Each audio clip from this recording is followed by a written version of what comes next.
I believe the first time I heard the word PSYOP was probably around 2017. And it seems like that term is becoming more and more prevalent in our daily discussions. But more importantly, more crucially, it seems that we're being more and more frequently targeted by these events. A few years ago on TikTok, I made the statement that as we got closer to Agenda 2030, that we would begin to experience a relentless surge of these tactics, coming one right after another in a blitzkrieg type fashion. Therefore, I think it is essential that we comprehend what a PSYOP entails and its intended objectives. About 2 weeks ago, I wrote a blog on this particular subject, so I'm going to read to you what I wrote and then go into a little detail about it. So what is a PSYOP? A PSYOP is a psychological operation, and you have both a military PSYOP and you can have a political PSYOP. So in a military context, that's going to involve employing psychological strategies and techniques to influence the emotions, attitudes, and behaviors of specific individuals or groups. These operations often include the dissemination of information, propaganda, or disinformation with the aim of achieving military objectives. Let me say this. There is a difference between disinformation and misinformation. We'll explain that later. Now, as far as politics, PSYOPs are used to shape public opinion, target certain demographics, or influence the decision-making processes of individuals or groups. Various forms of communication, such as media manipulation, social media campaigns, and strategic messaging, are utilized to achieve political goals. Ultimately, PSYOPs are designed to influence the target audience's perceptions and behaviors, whether in military or political arenas. Let me interject this here. For instance, about misinformation, disinformation. For those who resisted the jab in that entire narrative, they said that at best we were spreading misinformation. In other words, we were ignorant. At worst, we were spreading disinformation. In other words, that our intent was to deceive and thereby cause harm to others, that we were spreading hate. So with misinformation and disinformation, it has to do with the intent. Okay, so now, what makes a PSYOP effective? In my observation, there's the broad impact of it. In other words, when they run a PSYOP, they run it on everybody at the same time. Even though one particular group might be the fulcrum that they're trying to leverage or the tip of the spear, however, they are running it on everybody at the same time. Everyone is being impacted by it, even though one particular group might be being leveraged. Second thing is that a PSYOP can be multifaceted in terms of its objectives. In other words, they can run one PSYOP and it be designed to accomplish multiple objectives. Conversely, they can run multiple PSYOPs and it be designed to accomplish one primary goal. Next thing to keep in mind about a PSYOP is that one of its primary goals is to induce trauma. That is the purpose of it. And they know that it's working when people begin to respond based on emotions like fear or anger instead of logic. When you're doing that, that indicates that you have been successfully traumatized and impacted adversely. Remember, traumatized people are more susceptible to operant conditioning and predictive programming.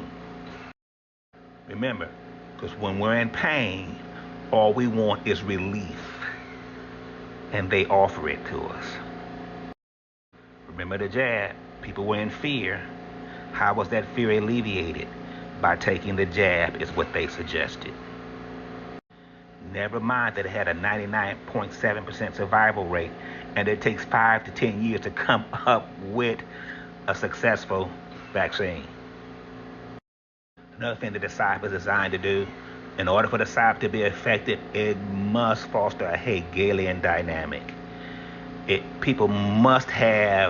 There must be a division regarding what we saw and what we all experienced. They cannot have us seeing it the same way. There must be an us versus them paradigm. I'll give you an example. The George Floyd staged event. When that happened, we were all in agreement that that was heinous. Well, they can't have us all seeing it the same way. So what did they do? They introduced his criminal past. And that's where the division came in.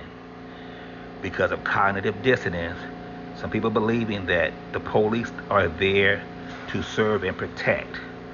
So when they introduced George Floyd's criminal past, police were just serving and protecting. In other words, they felt that that was just karma catching up to Floyd, that he basically got what he deserved, even though they wouldn't word it like that.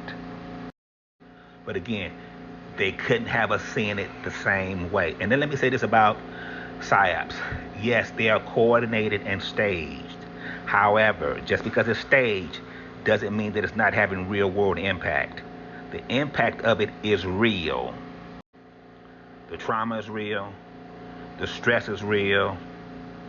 The division is real. Next thing to keep in mind is that there is what I call follow-up analysis. After they run a PSYOP, at some point, they're going to do something to determine who the PSYOP worked on and who it didn't, at least to the desired level. Because remember, we're all being impacted by it. The question is, to what degree? Who it did not work on to the desired degree and level, they got something for you. Or plan B. And then lastly, there's what I call the long-term strategy. When they run a PSYOP, it may take years or even decades before they see the full impact of it and the realization of that impact and of their goals.